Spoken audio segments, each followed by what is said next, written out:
Check, check, 1, 2. Press box audio check. 10, 9, 8, 7, 6, 5, 4, 3, 2, 1. 1, 2, 3, 4, 5, 6, 7, 8, 9, 10.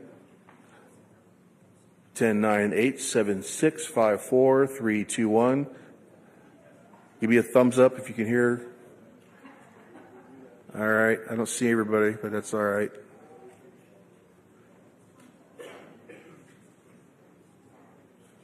She's 1, 2, 3, 4, 5, 6, 7, 8, 9, 10. 10, 9, 8, 7, 6, 5, 4, 3, 2, 1.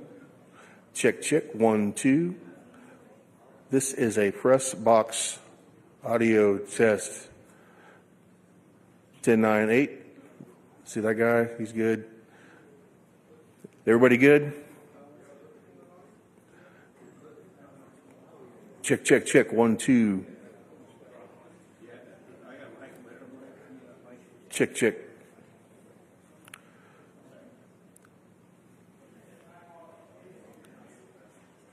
Somebody come down.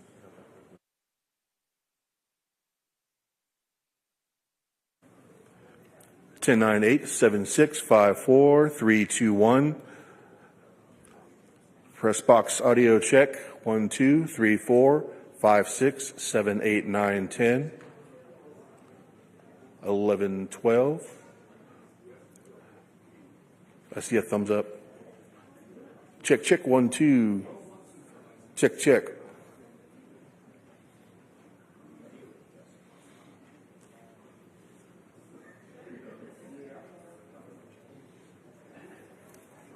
Yeah, I can't see the video. Oh, wait, I got to a little more time. Hang on. Check, check, 1, 2. 10, 9, 8, 7, 6, 5, 4, 3, 2, 1. This concludes our press box check. Thank you.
Liftoff. The clock has started. Roger, 0G, I feel fine. Godspeed, John Glenn. Houston, Tranquility Base here. The Eagle has landed. Roger, Tranquility. We copy you on the ground. New possibilities are opening up for scientific cooperation between countries. 1-0. Liftoff. Americans return to space as Discovery clears the tower. Discovery, go and throttle up. Discovery, Roger. Go for deploy. Thanks, June, and to everybody in the shuttle program. The crew is go for launch. Roger. Nice to be in orbit. We have followed in their footsteps to get us where we are today.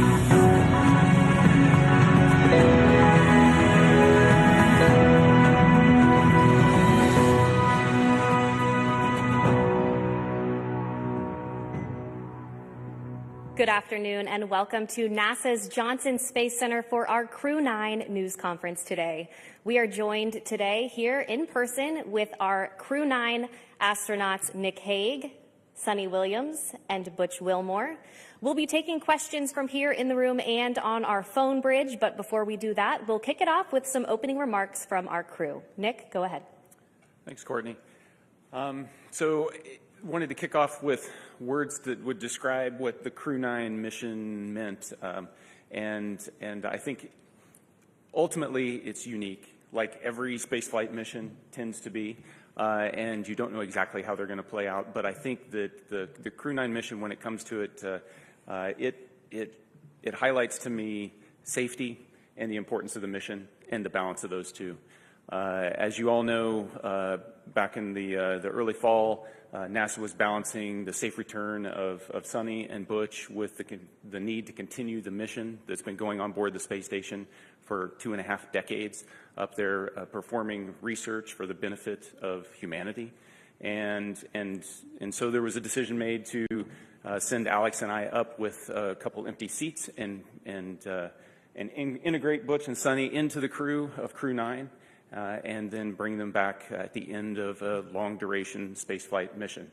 And so we sit here today, minus Alex, who's recuperating in Russia right now, with friends and family, thankfully. And we sit here as a testament to the success of that mission. So I look forward to answering your questions. Suni? Yeah, sure. Just wanted to say thanks. Thanks to Nick and Alex for coming up and getting us and bringing us home, and thanks to so many who prepared us for our mission. The Commercial Crew program with NASA and Boeing, as well as SpaceX, really got us ready to go. All of the trainers here at Johnson Space Center, the mission control teams all over the country, in Florida to California, so throughout the whole country, as well as what we're doing now. Our teams here are getting us ready to get, rehab and get ready to take on new challenges. So, feeling good since we've been back almost 2 weeks now. Actually went out and ran 3 miles yesterday, so I will give myself a little pat on the back. Our trainers are rocking it and getting us ready to get back to help out with the new astronauts as they're getting ready for their mission. So the biggest thing I want to say was thank you. Yeah, thank you, Suni. Let me start off with an analogy, a sports analogy. This very difficult job that we take part in, it's a team sport. It encompasses organizations throughout NASA, throughout the country, coming together. The Commercial Crew program, headquarters, the International Space Station program, working together day in and day out behind the scenes, diligently to make all of this work together. And then you couple that with a nation that comes together and it cares about the human spaceflight program and prays for us and what's taking place. It goes beyond understanding, honestly. And then this organization also is incorporated into an international organization that reaches beyond our own borders and brings in the world like no other organization on or off the planet. And I can tell you, it's simply a privilege to take part in all of that. All right, thank you all for your opening remarks. We will go ahead and start taking questions now. If you're in the room, please raise your hand and we'll be sure to get a microphone over to you. If you're joining from our phone bridge, please press *1 when you're ready to enter the queue. And due to the high volume of questions today that we are receiving, we ask that media start with one question, and if we have time for a second round, we'll come back around to you. We'll start here in the first row with any questions. Mark, go ahead. Mark Strassman, CBS News. Welcome back, everyone. Good to talk to all of you again. We're meeting in this auditorium for a reason. There are roughly 60 news outlets represented here, another 120 or so on the phone. Butch and Suni, have you been surprised by the continuing and intense interest in your space saga?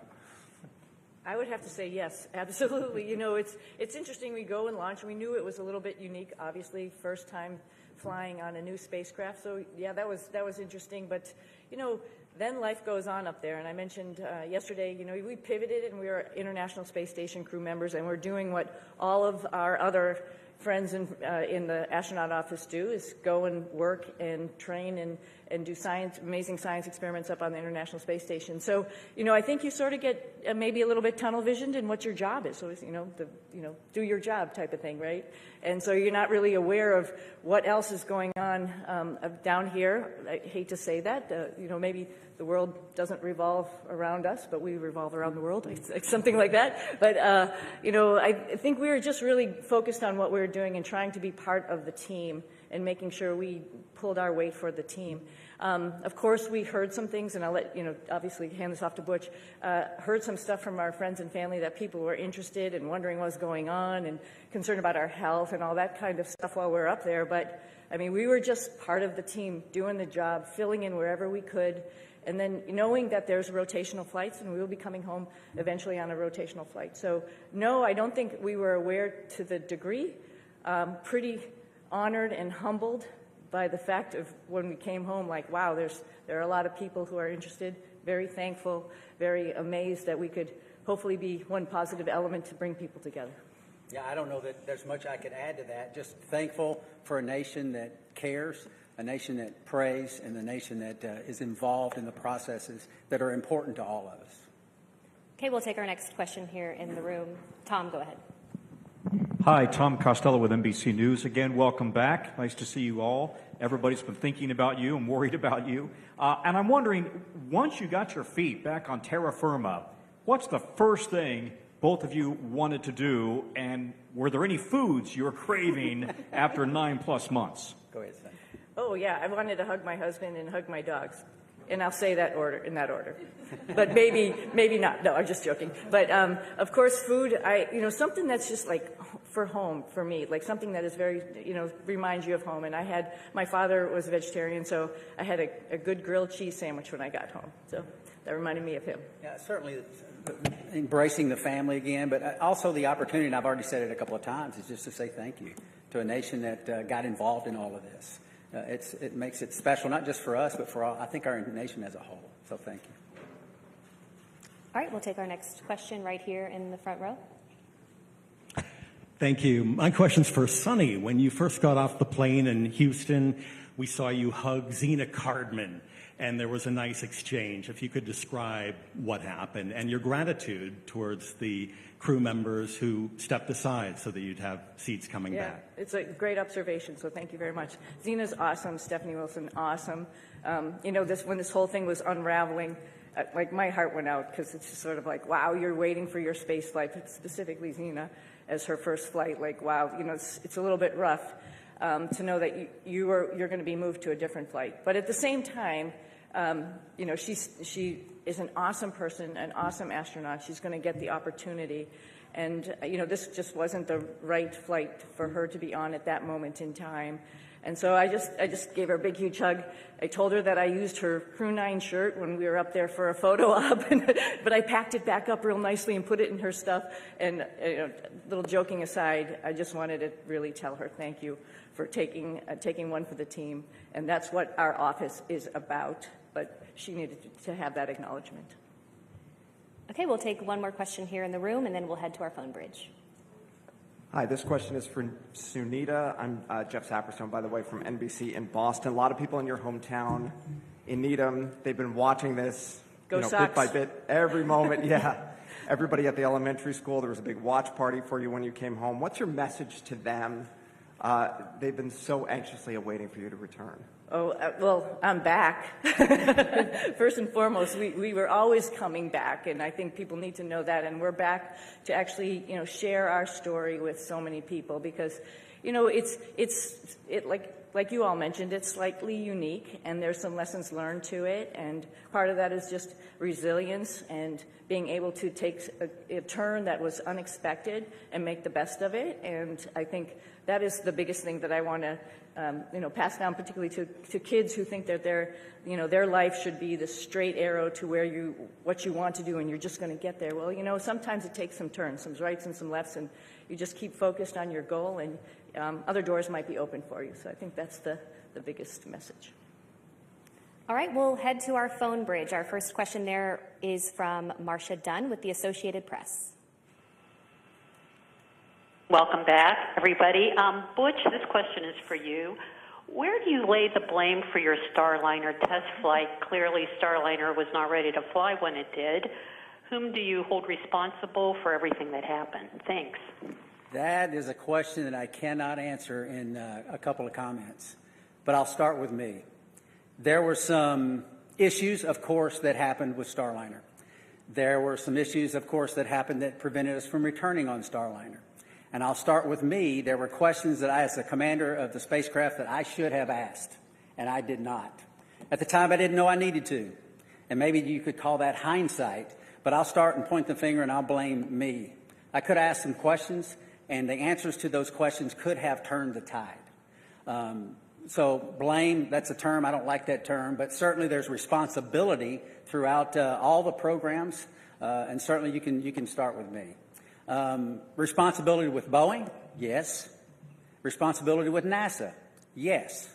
All the way up and down the chain. We all are responsible. We all own this. And we are, in this business, trust. You cannot do this business without trust. You have to have ultimate trust. And for someone to step forward and these different organizations say, hey, I'm culpable for part of that issue, that goes a long way to maintaining trust. So we're not going to look back and say this happened or that happened and that person or that issue or that entity's to blame. We're going to look forward and say, what are we going to use our lessons learned from this whole process and make sure that we are successful in the future. This is a tough business. The analogy about it is it's always a curvy road. It's never straight in this business.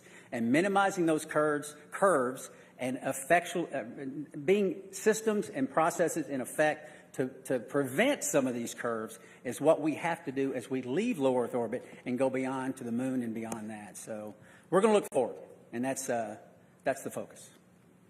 All right, our next question on the phone bridge is from Anthony with Spectrum News. Hello, welcome back, everyone. It's nice seeing everyone return healthy and safe. I have a question for both you, Suni, and Butch. Given an opportunity, would you guys go up on Starliner again? Yes, because we're going to rectify all the issues that we encountered. Yeah. We're going to fix them. We're going to make it work. Boeing's completely committed. NASA is completely committed, and with that, I get on in a heartbeat. Yeah, I would agree. The spacecraft is really capable. There were a couple things that need to be fixed, like Butch mentioned, and folks are actively working on that. But it is a great spacecraft, and it has a lot of capability that other spacecraft don't have. And to see that thing successful and to be part of that program is an honor. Our next question is from Jackie with the Times of London. Yes, hello, and welcome back to Earth. I wondered about the stuck, stranded, marooned narrative, and to what extent were you aware of that narrative playing out around that down here, and has that been frustrating for you to have to address? Thank you. I'm sorry, that was a little garbled. Oh, the stuck maroon narrative. We heard about that. Yeah, we heard about that. Somebody mentioned that. We've said this before. We had a plan, right? The plan went way off for what we had planned, but because we're in human spaceflight, we prepare for any number of contingencies because this is a curvy road. You never know where it's going to go. We prepare for this. So we, as Suni used the term, and it's a great term, we pivoted to all that training we did that we didn't think we needed to do, and a lot of people didn't think we needed to do, but we did it anyway, as we pivoted to this other preparation, and that is what makes human spaceflight, your human spaceflight program, special. It is hard, like I said, and preparing for any number of contingencies is what we do. It happened to be me and Suni involved in this, but it could have been any one of the astronauts. There's 40 or so of us eligible for assignment. It would have been any one of us that would have been in the same situation, or could have been in the same situation, and would have done the exact same thing that we did, because they would have gone prepared just like we did. Yeah, and one addition to that, this is a lot bigger than, Butch and myself, like we've talked about already. This is the International Space Station program, and there's a lot of, wheels that are turning and wickets that we have to go through to get people up to the International Space Station to do all of the amazing science that we're doing up there. We recognize that, we know that, just like anybody else in the astronaut office, and we came, as Butch has mentioned before, prepared. And we were ready to do that pivot and be part of that bigger thing that's not just about us, knowing that everybody on the ground, there's a huge team of people, like I quickly mentioned in my quick thank you, but there's a huge group of people who are looking at the whole program and understanding how and what was the best time and way to get us back home. We knew that, and we were ready to wait until that decision was made, and that was fine. And I'll also add that we're grateful for people that, I don't think they were looking just at us when they make recommendations. We can do this, we can do that. They're looking what's best for the human spaceflight program, for our nation's goals. They're not looking just about Suni and Butch. And we appreciate those entities that do that and reach out and say, hey, we can do this, we can do that, we can do that. And NASA says, hey, we got a plan, we came prepared, here's what our plan is, and we think this is the best plan because it doesn't disrupt the flow of how these missions lay out. So, and that's the one we went with. All right, we'll take our next question here in the room. Andrea, go ahead. Thank you guys for being available today. So your mission became unusually political. Given your experience, do you think other astronauts are going to get nervous that they could be caught in the middle of a political fight? And is there a point where, this starts to jeopardize safety of a mission when you start looking at all these politics that come into play? Thank you. I think Nick's got some good insight on that.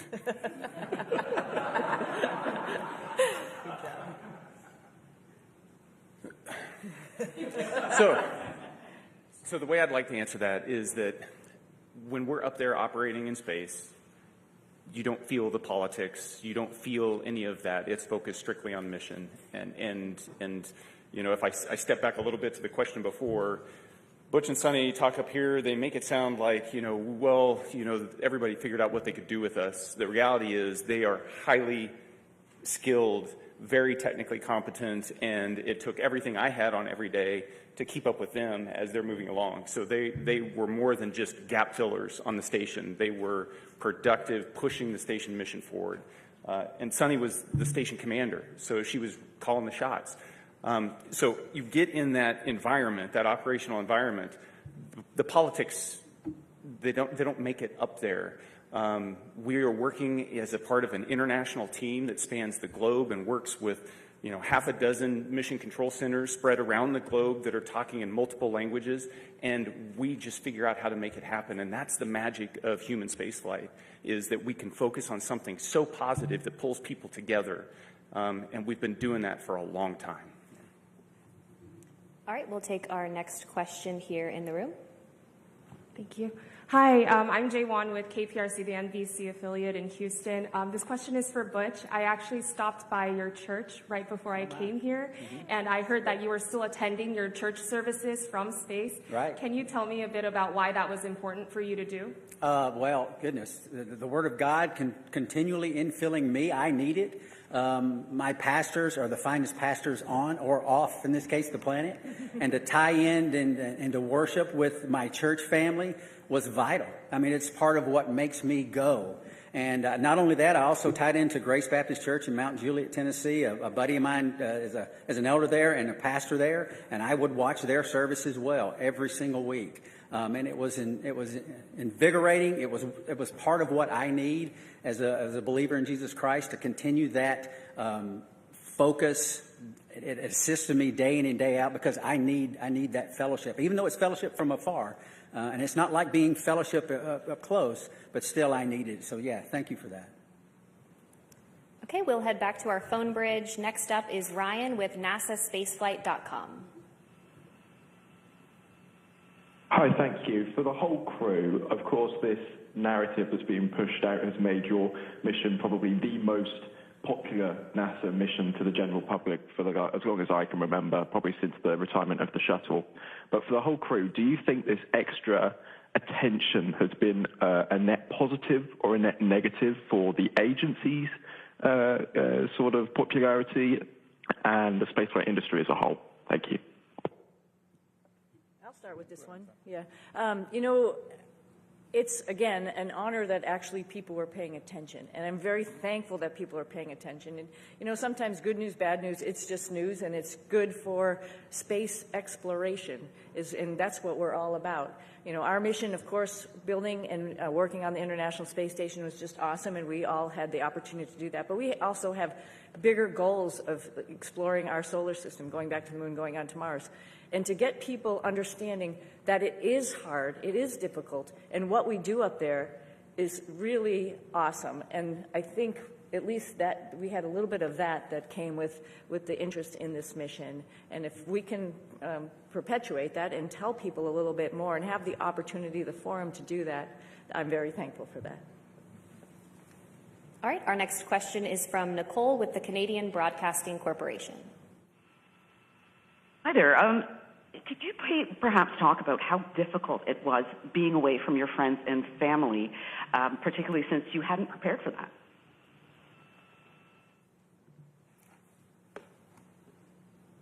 Difficult. Yes, I would say it was difficult. It wasn't in the preparation, but in my family, we talk about these possibilities. We discussed all of this. We never said we were going to be gone for 9 months. But it turned out that way. But the discussions we had, and it's not just discussions prior to the mission launch. This is the way we've trained our daughters from the time they were born, because their dad isn't a unique occupation, right? This is not the norm leaving the planet.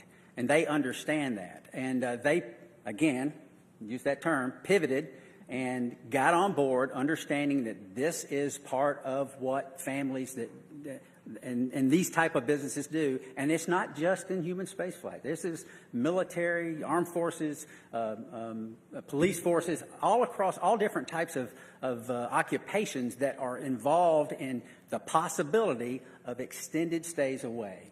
And we're not unique in that. And so they understand that. They have friends that have parents in other areas where they've been involved in similar type situations, and all of that came together. And, the Lord's help, we persevered, and they persevered, and I can tell you, I am very proud of them. We'll take another question on our phone bridge and then head back into the room. Our next question is from Tom with Sky News London. Hello, thanks for taking my question. Congratulations on your extended mission and your safe return. Although the political situation around this did bring a lot of attention to space and to the International Space Station, some of the statements that were made during your stay up there caused embarrassment to NASA, forced them to make corrections to statements. Now that you're back, did the politics around your stay make a difficult situation worse?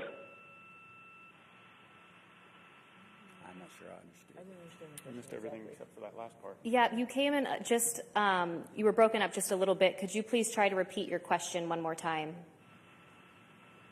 Yep, I will. Yes. Can you hear me? I was asking whether, although the political wrangling around your extended stay in space brought a lot of attention to human spaceflight, some of the political statements raised caused embarrassment to NASA, forced to make denials about various things that were offered and not offered, and sometimes to your astronaut colleagues. Did the politics around your mission make a difficult situation worse? Yeah, thank you for the question.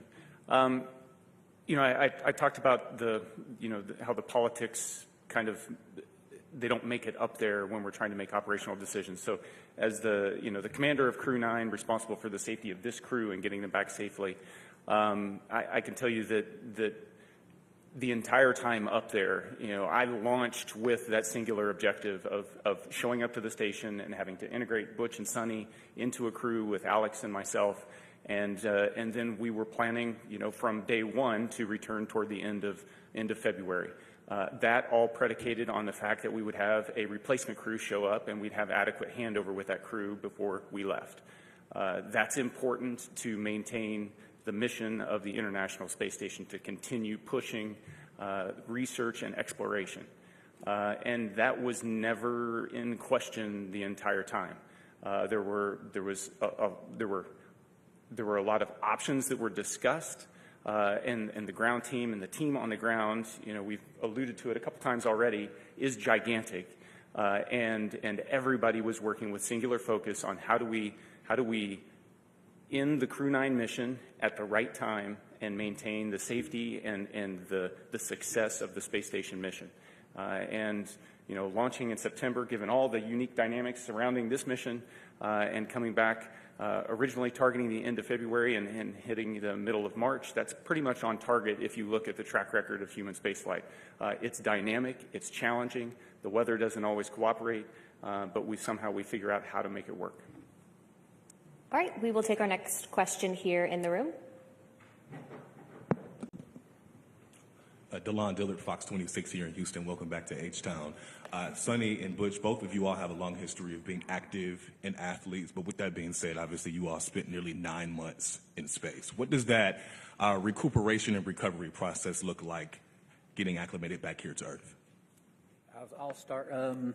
I can tell you we have a group of individuals, astronaut strength conditioning and rehabilitation specialists.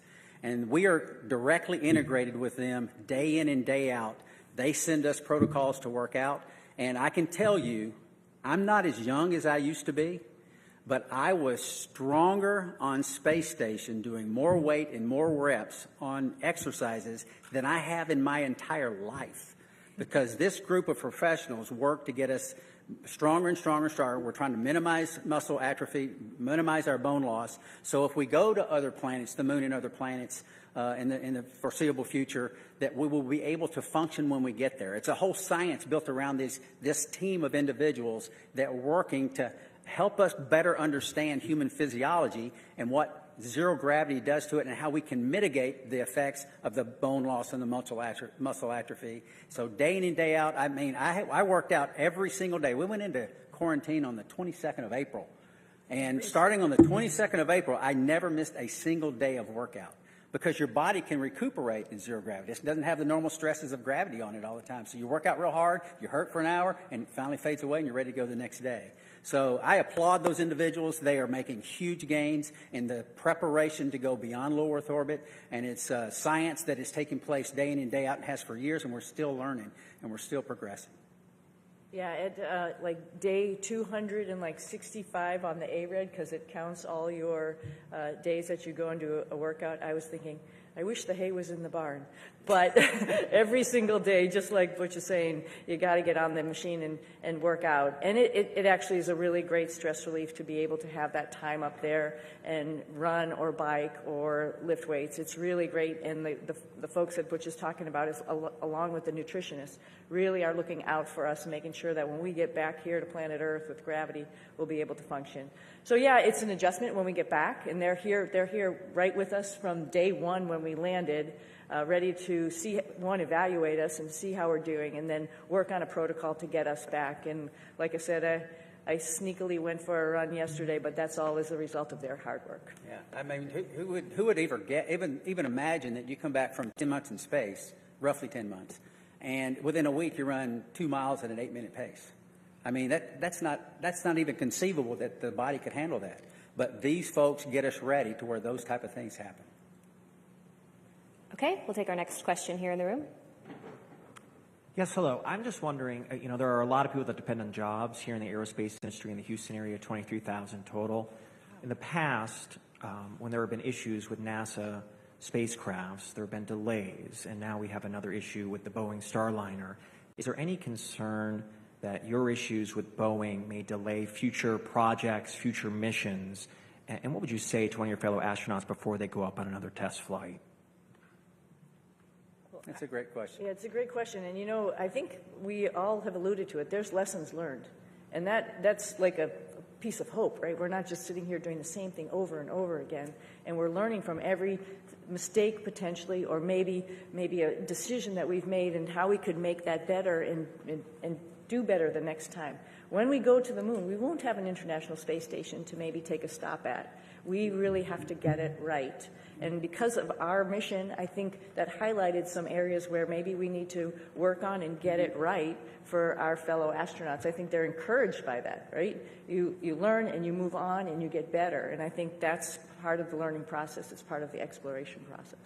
I mean, we are scheduled on Wednesday to meet with Boeing leadership, the program managers, senior chief engineers, to discuss some of these issues. They want to come together with us, Suni and myself, because we lived through this with them, and get on board with what the future looks like. And having flight crew with background in test and acquisition involved in the processes going forward to make sure that we're dotting every I and crossing every T.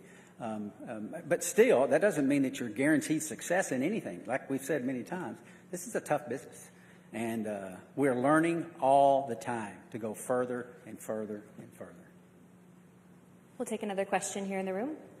Hi, Ken Chang from New York Times. This is for you. I was wondering if you could sort of talk about your personal future. Sorry. There's been a lot of talk about this uncertainty about the future of the human spaceflight program, suggestions that ISS should be deorbited in a few years, there should be a pivot from the moon to Mars.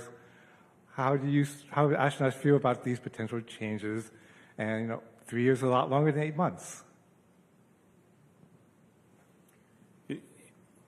So we've each been able to do multiple missions to the space station, and I'll let Butch and Suni add on to this. But one of the things that I noticed was a dramatic increase in the complexity and just the weightiness of the experiments that we were conducting this time around on the station since 6 years ago when I was last there.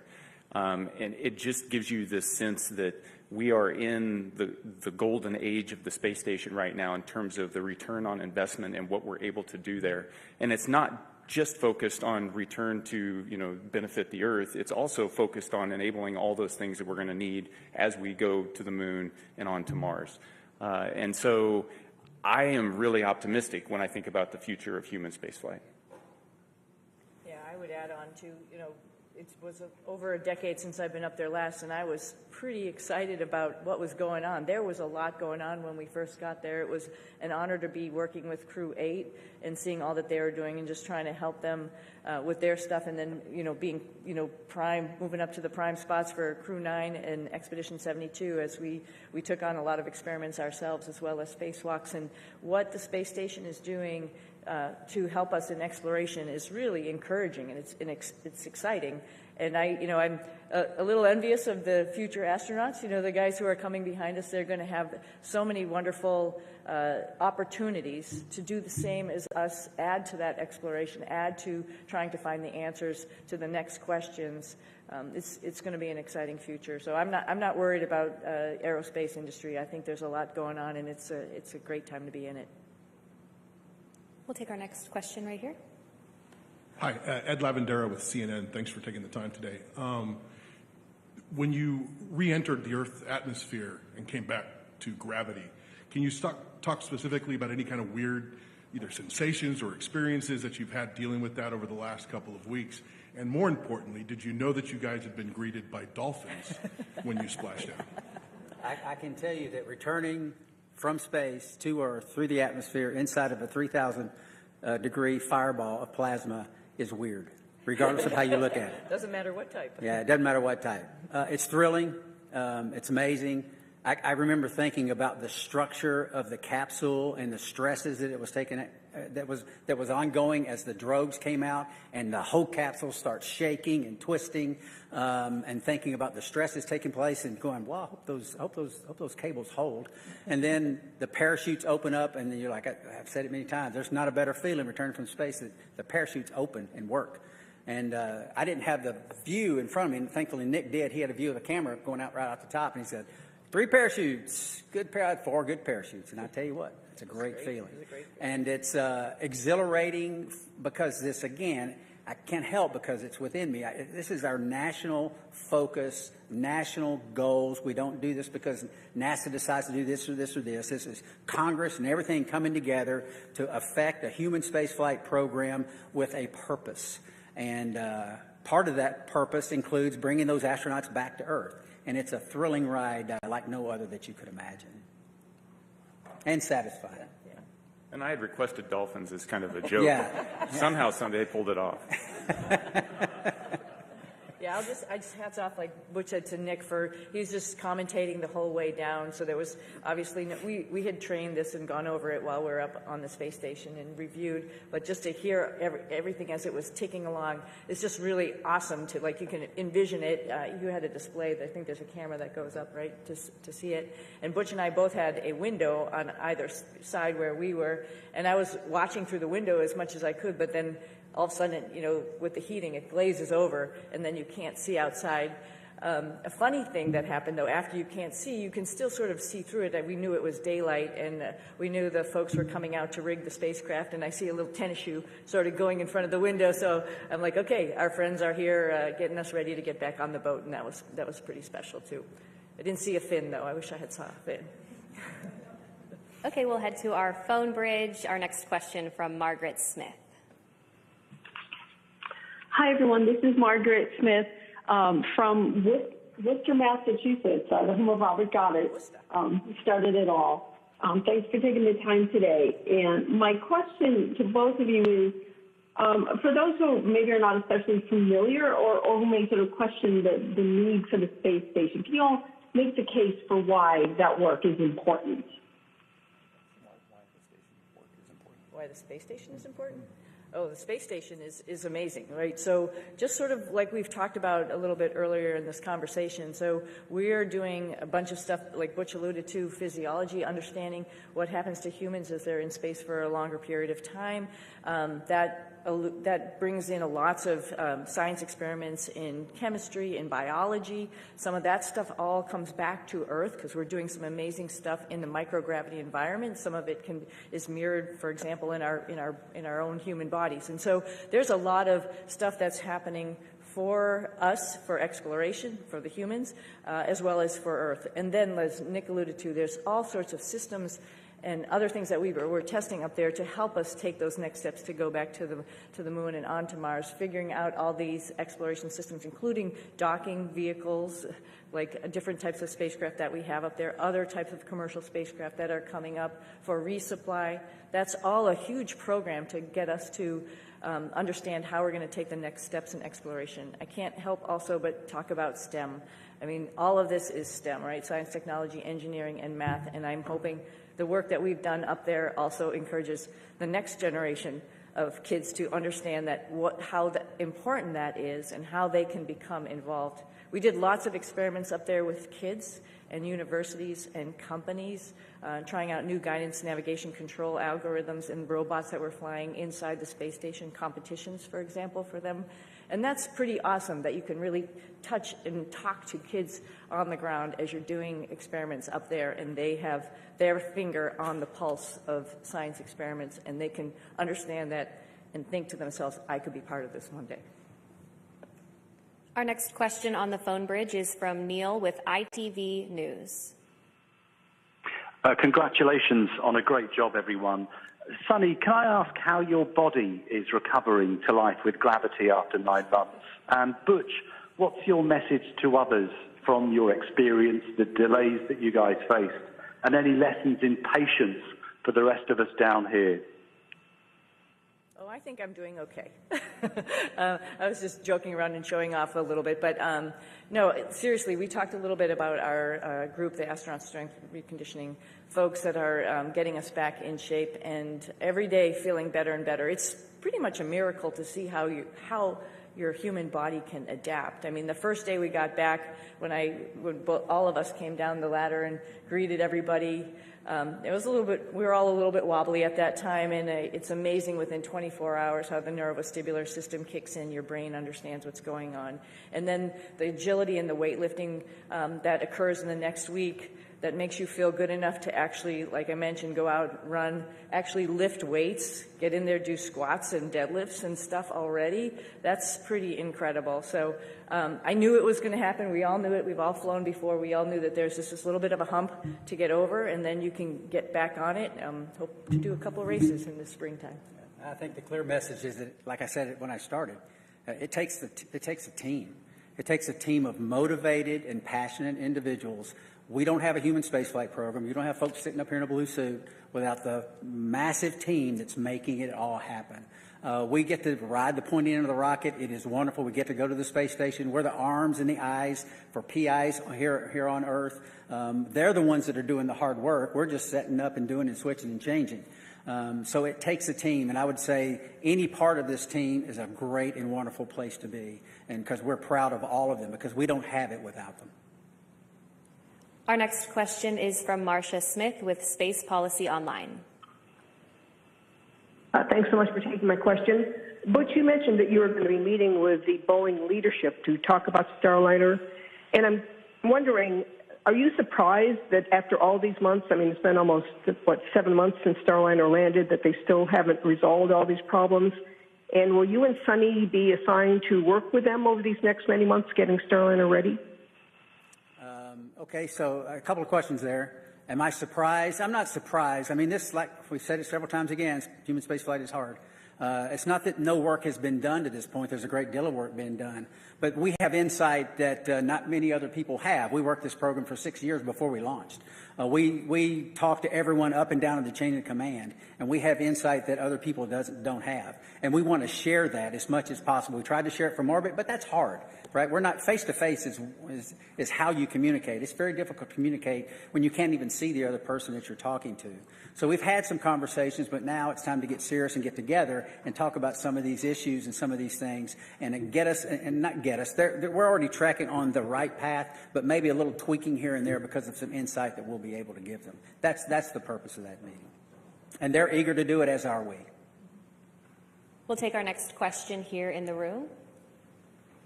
Jacob Rascone, KHOU 11. I wonder what you would say about the life lesson I think we can all relate to. We've all made plans, we've all been excited about those plans, and we've all watched those plans kind of fall apart. What would you say about what allows you to meet the moment with courage, with serenity, or maybe you didn't, internally. But what would you say about that life lesson I think we can all relate to? Well, I'll start. I'm sure you want to add, both of you, because I think every flight is a little bit different than what you go in planning it to be. It doesn't matter if it was this one or many other flights or many things in life, just like you alluded to, right? I think the go-to thought there is, what is the opportunity in front of me? Like, it's not a missed opportunity. It's actually another opportunity that I didn't really think about. And wow, that opens a lot of, like I mentioned earlier, a lot of doors or a lot of things to learn.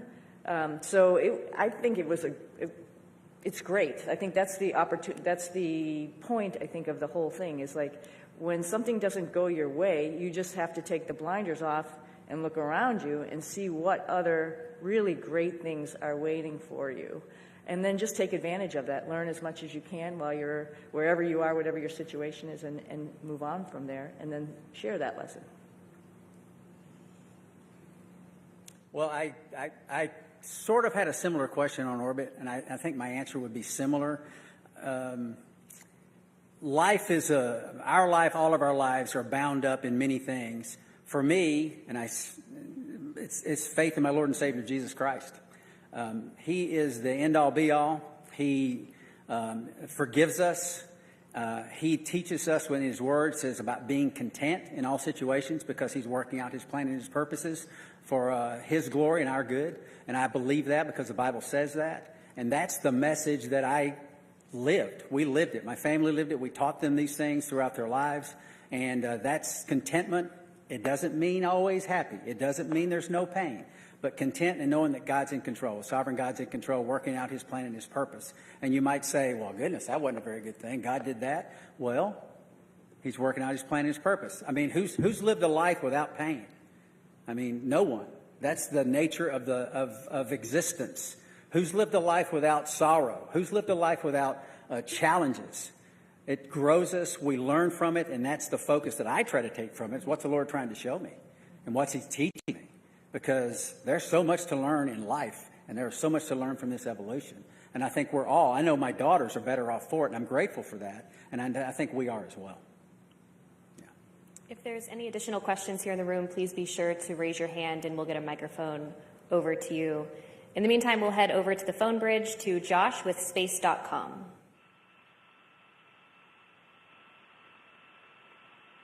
Hi, Josh Dinner. Thank you all so much for doing this.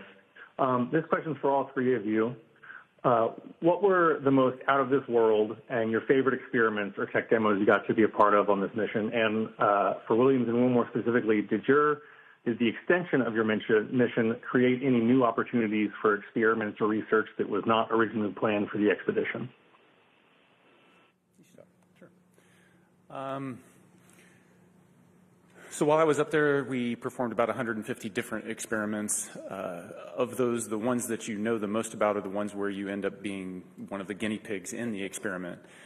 So there's about a dozen different experiments where we were doing things to me and seeing how my body adapted. Whether that was a vascular aging experiment where we're measuring how stiff my arteries get because life in space tends to manifest itself as accelerated aging, and so we can better understand how the human body responds to that and hopefully provide some treatments on the ground to help with problems that as you get older you encounter. How our immune system works. Did a whole study on the immune system and how my body was responding.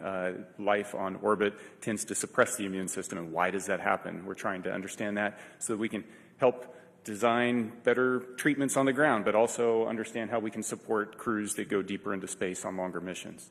Probably one of the most shocking experiments. Butch and Suni got to watch me wire myself up to muscle stimulation pads and shock myself and trying to figure out how do we keep our muscles strong when we don't have access to all the equipment we have on the International Space Station, because as we go to the moon and on to Mars, that's a lot of extra mass, and if we can do it with smaller equipment, maybe that works. The side benefit of that is anybody that's been bedridden on the ground, that's also a treatment for how you can support somebody that's been kind of tied to a bed for a long period of time and help keep them healthy. So there's a benefit directly to the ground. That's three of them. They're all interesting. And, I'm one of many subjects, and it takes years to get enough subjects to go through the space station to be able to generate enough data to draw some conclusions. And so that's why research up there takes a long time. But the value is clear. Just very briefly, there's some medications on Earth that work well with a certain age group, but the same medication doesn't work so well with another. So it's a capillary flow experiment to try to understand how that medication is flowing through our bodies, and maybe there's something we can figure out as to why those things are. And we're trying to figure that out. And that's very beneficial, obviously, to mankind and may benefit some of our families one day. And I just want to highlight some other science that's going on up there, because we have just an amazing person, Don Pettit, who's up on the space station getting ready to come home. And every day he's up to something and just trying to highlight what microgravity does and how it is, as well as amazing photography, which I'm sure a lot of you have probably seen out there. And the fact that he can take a picture of a red sprite or a blue jet and have a picture from the space station looking down on a lightning cloud is just incredible, and it enlightens all of us into what is actually going on in the universe. And that's just simply because he's curious. And that is something that's actually, like I said, we're sharing and we're showing off to everybody, like, wow, we think we know what's going on, but we really don't. And if you just open your eyes and make some observations, like Don does every morning at 4 a.m., we'd learn a whole lot. Yes, so it's a great place. Don's taking potatoes he's growing and the nitrogen produced in the roots of the potatoes to nourish the peanuts that he's growing. I mean, it's pretty special. He's a special guy. He's awesome. Our next question on our phone bridge is from Robert Perlman. Hi, for Butch and Suni, you're now the first astronauts to fly on both Starliner and Dragon, admittedly one on the way up and one on the way down. Was there anything about either spacecraft that you found you liked more about the other that stood out as a feature, especially in terms of crew amenities? More Velcro on SpaceX, on Dragon. That's a crew amenity. That's a crew amenity, which would We've be talked nice. about Yeah, that. yeah, That's why I say. Yeah. You know, they're both unique and they both have their purpose and made to do the same thing, but I think what's really cool is, you know, give a problem to do for two different people and see how they solve it. Starliner is a really awesome spacecraft, like Butch had mentioned, with the integration of manual control as well as automation, as well as its vision systems. Dragon is a very comfortable spacecraft that tells you what it's doing, which is very nice versus having to interpret displays as we have done throughout the space programs with, you know, former programs, including shuttle. So they're both different, they're both unique, they both have their place in history. Very honored to have had that opportunity to see both of them up close and personal and ride them both. I don't know if I have a preference, honestly. They're both great for different reasons. Our next question on the phone bridge is from David Curley. Thank you very much. Butch, you mentioned lessons learned. Suni, you mentioned earlier about the ability of the Starliner. When you meet with Boeing, what is the overarching message you'll deliver to the company? We don't have enough time to go into all that. If you understand the spacecraft that we have now, we got Dragon, we have Orion, and we have Starliner. In my opinion, Starliner has the most capability when you think about its ability to maneuver automatically, you think about its ability to maneuver manually in all phases of flight, and then we have a mode, if those modes have failure modes, we have a backup mode where we can go directly from controllers to the reaction control system jets and maneuver the spacecraft. There's no spacecraft that has all of this capability. I mean, I jokingly said a couple of times before we launched that I could literally do a barrel roll over the top of the space station. I would never do that, but you can in this spacecraft. It is very, very capable. If we can figure out a couple of very important primary issues with the thrusters and the helium system, Starliner is ready to go. We have to do some tests. We have to do some integrated tests. We have to bring it all together in a process of qualification that is not going to happen overnight, but it has to take place. And Starliner will be right in line with the number of missions that Dragon and affect what it is designed to do, and that's ferry crews to and from the International Space Station and cargo. And I think that very quickly we can get on that track, and that's part of the discussions that we'll have. Our next question is from Carolyn with Fortune Magazine. Hello, thank you, and welcome both. Can you share maybe any special times or conversations you've had just with family or friends since you've been home? Conversations you've had with family and friends since you've been home. Since we've been home. Well, for me, it's making plans. My family had been making plans while I was gone because we thought we were only going to be gone for about, a week and a half, 2 weeks or something. And so there was definitely plans throughout the summer. There's plans throughout the fall.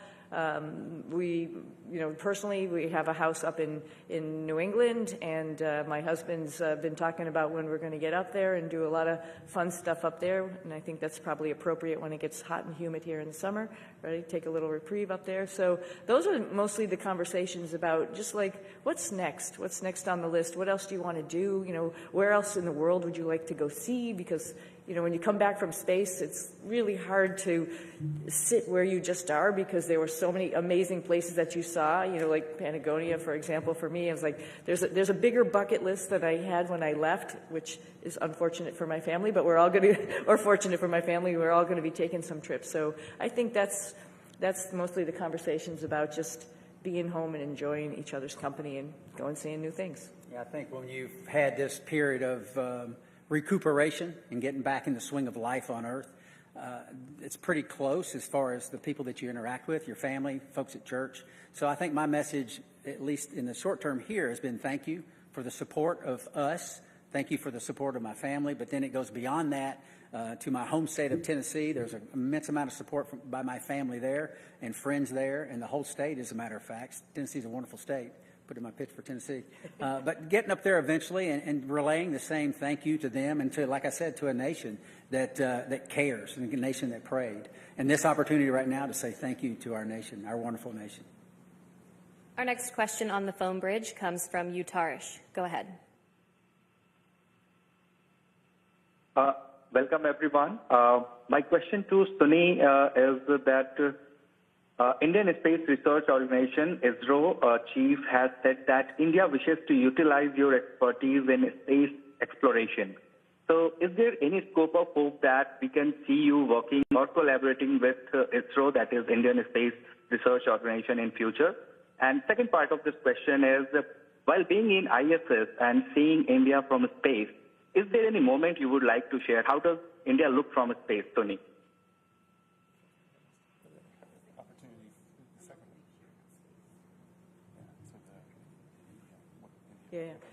Let me address the second question real quickly.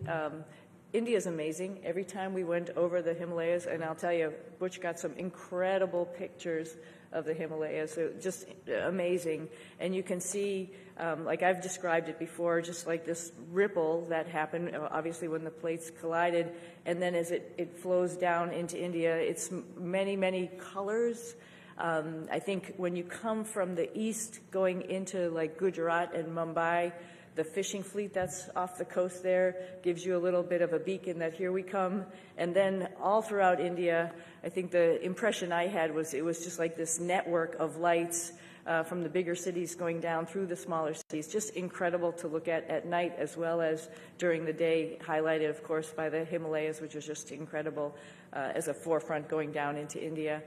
I hope, and I think for sure, I'm going to be going back to my father's home country and visiting with people and getting excited about the first, or not the first, but the Indian astronauts who's going up on the Axiom mission coming up. Pretty awesome. They'll have a hometown hero there of their own that will be able to talk about how wonderful the International Space Station is from his perspective. But I hope I can meet up at some point in time and we can share our experiences with as many people in India as possible, because it's a great country, another wonderful democracy that's trying to put its foot in the space countries, and we'd love to be part of that and help them along. Do you plan to take your crew members on that trip with you? Absolutely. You might stick out a little bit, but that's okay. We'll get you all primed with some spicy food. We'll be good. Okay, we have time for one final question on the phone bridge from Jim Siegel. Everybody, Jim Siegel here from Florida Media Now. Thank you for taking my question. Butch and Sunny, you missed a couple of holidays while you were back up at the International Space Station, Christmas and Thanksgiving. I wondered whether you have done or are planning to do anything special with your family and friends for those holidays. Thank you. I don't think we missed them. Right. I think we celebrated every single one. We actually had a reindeer that we built and rode like a bull. I don't know if you saw those pictures, but we celebrated in style. Trust me. Oh, yeah. And Nick was great because he came up anticipating that we were all going to obviously be there for those holidays. So he was like Santa Claus, had his little bag of goodies for all of us, and it was pretty awesome to have the holidays up there. It's pretty unique, and not many of us get to do that. So it was a lot of fun. But this holiday season will be special, for sure. Absolutely. Yeah. All right, that's all the time we have for today. Thank you for joining in on our news conference today, and thank you for your continued interest in NASA's SpaceX Crew-9 mission. We'll see you next time.